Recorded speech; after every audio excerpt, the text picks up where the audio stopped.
Good morning class, this is Poonam Kaushik और आप सबका वेलकम है मेरे channel YouTube channel Anika tutorial में।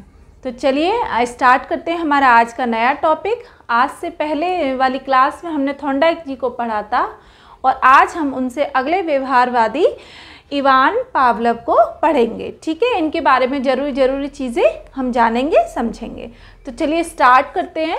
और क्लास को शुरू करने से पहले मैं चाहूँगी कि आप सब प्लीज़ मेरी वीडियो को लाइक करें, शेयर करें, सब्सक्राइब करें और कमेंट करें। अगर कुछ भी चीज़ गलत है तो आप उसके लिए भी मुझे कमेंट कर सकते हैं। ठीक है, तो चलिए शुरू करते हैं हमारे आज की टॉपिक को, जिसका नाम है पावलोव, या इनका हम आईपी पावलोव भी बुलाते हैं, आईपी पावलोव शॉर्ट में, और पूरा नाम है इनका इवान पेट्रोविच पावलोव।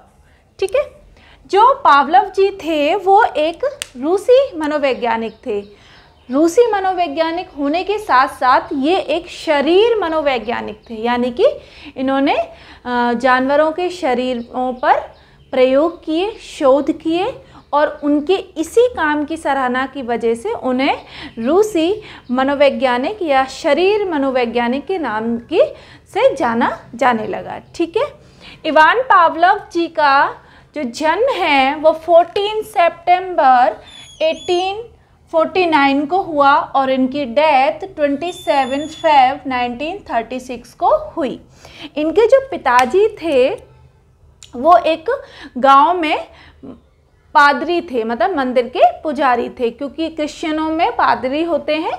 तो इनके जो पिताजी थे वो एक मंदिर में पुजारी का काम करते थे।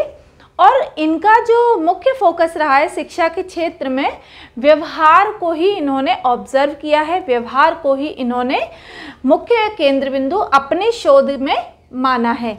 कैसे बालक अपने व्यवहार को सीखेगा, कैसे बालक अपने व्यवहार से सारी चीज़ों को अच्छे से अनुग्रह कर पाएगा, इन्होंने अपने सिद्धांत में बताया है। ठीक है, तो इनका जन्म ये हो गया, मृत्यु हो गई।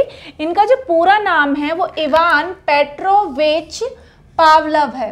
कई बुक्स में पावलोव पे इस तरीके से मात्रा मिलती है और कई जगह पर छोटी ओ की मिलती है, तो मैंने दोनों ही मात्राओं को यहाँ लिख दिया है। ठीक है, तो इससे आपको कोई भी कंफ्यूजन नहीं होगा। तीसरी जरूरी इम्पोर्टेंट जो थिंग है इनके बारे में वो है इनका जो सिद्धांत है, थ्योरी है, इन्होंने दिया है शास्त्रीय अनुबंधन का सिद्धांत या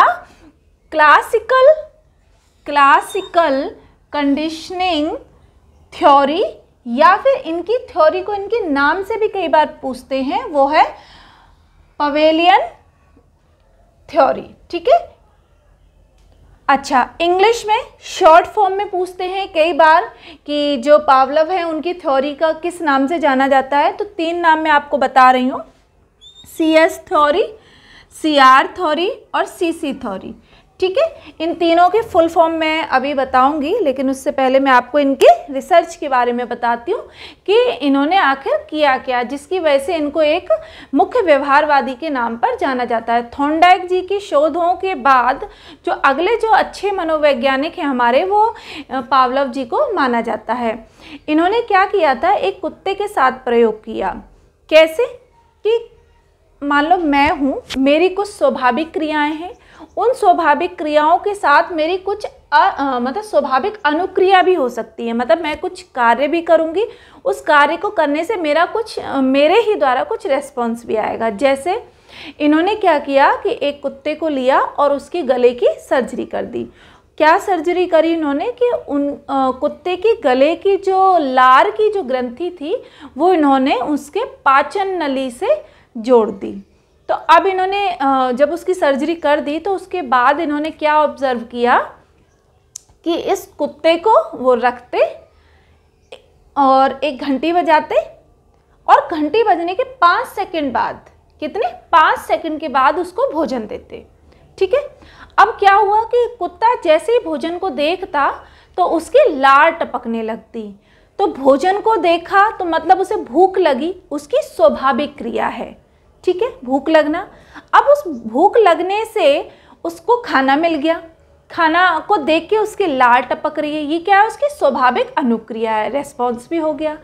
ठीक है, कुछ दिन तक ये चीज़ें चलती रही। अब उन्होंने क्या किया कि कुछ दिनों के बाद बैल बजाई, मतलब घंटी तो बजाई, लेकिन उसके बाद खाना नहीं दिया। तो अब जो कुत्ते के जो व्यवहार में जो परिवर्तन आया वो ये आया कि कुत्ता खाने हो या ना हो, जैसे ही घंटी बजती उसकी लार टपकने लगती।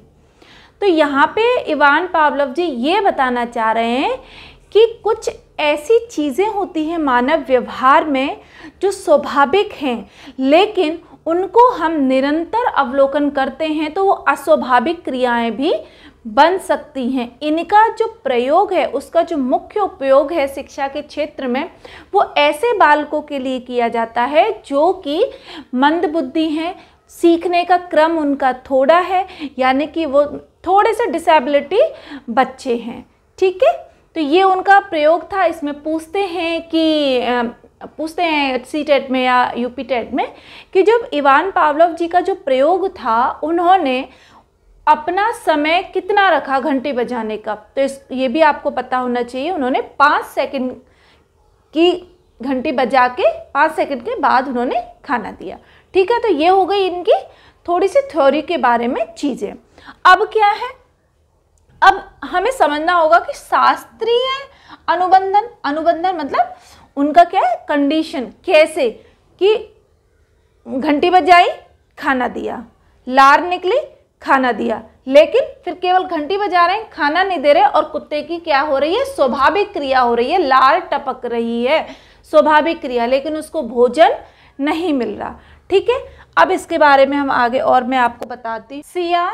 CR मतलब classical response, CC classical conditioner.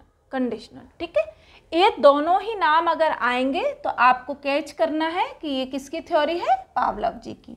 अच्छा, अब जो उन्होंने जो प्रयोग किया, जैसे मैंने बताया कि पहले घंटी बजाई, भोजन दिया, फिर उसके बाद लार आई, तो कैसे वो पूछता है एग्जाम में कि आप कैसे बताओगे कौन सा उद्दीपन पहला है, कौन सा उद्दीपन दूसरा है। तो मैंने आपको यहाँ लिखा है, मैं आपको बता रही हूँ कि जो पहला उद्दीपन है, उद्दीपन मतलब स्ट्रूमलस। ठीक है, स्ट्रूमलस क्या है कि उसको हमने क्या दिया, पहले भोजन दिया, तो उसने क्या रेस्पॉन्स किया, कि उसकी लार आ गई।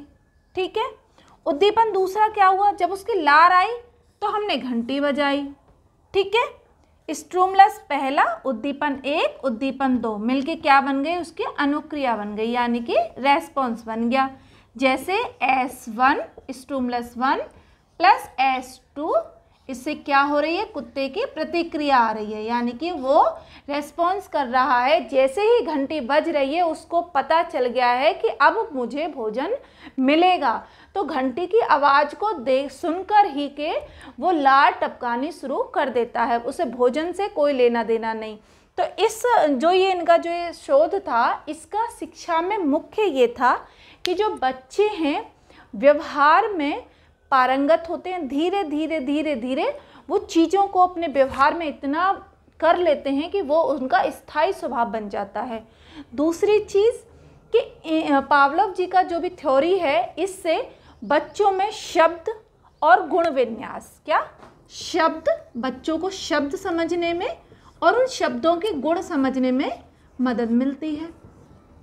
ठीक है, एक और बात कि जो इवान पावलोव जी हैं, इनको 1904 में नोबेल पुरस्कार मिला था। क्या मिला था इन्हें, मैं एक बार फिर लिख दे रही हूँ यहाँ पे, ताकि आप लोग अच्छे से लिख पाओ अपनी नोटबुक में। 1904 में इनको क्या मिला था, नोबेल पुरस्कार मिला। किसके लिए मिला, इनके जो भी व्यवहार के क्षेत्र में जो भी ये काम कर रहे थे, जानवरों के क्षेत्र में शरीर वैज्ञानिक के तौर पर अच्छे कार्यों की सराहना के लिए इन्हें क्या मिला, ये नोबेल पुरस्कार मिला। ठीक है, अब इनकी बुक्स के नाम भी मैं बता देती हूँ, पूछ लेता है कई बार, तो आप लिख लीजिए मेरे साथ। इनकी जो बुक्स का नाम है, ये है इनके बुक्स के नाम, द एक्सपेरिमेंटल साइकोलॉजी, पहली द एक्सपेरिमेंटल साइकोलॉजी, सेकंड है साइकोपैथोलॉजी ऑफ एनिमल्स। ठीक है, ये दो ही बुक्स हैं। ये जो सेकंड वाली बुक्स है, इसके लिए ही इन्हें नोबेल मिला था 1904 में। इसको भी आप लिख लेना अपने नोट्स में। ठीक है, एक क्वेश्चन ये पूछा जाता है कि इवान पावलोव जी ने जो डॉग पर, कुत्ते पर जो प्रयोग किया था वो बेसिकली किस तंत्र से जुड़े हुए हैं। तो जो उन्होंने प्रयोग किए कुत्ते पर, वो कुत्ते की पाचन क्रिया पर प्रयोग था। किस पर था? पाचन क्रिया पर प्रयोग था। ठीक है, तो ये आज का हमारा टॉपिक पूरा हुआ। आई होप आपको ये समझने में आसानी होगी और आप अपने नोट्स बेहतर तरीके से बनाएंगे और आपकी तैयारी भी बहुत अच्छी चल रही होगी। तो चलिए मिलते हैं अपनी नेक्स्ट क्लास में। Bye bye, Radhe Radhe.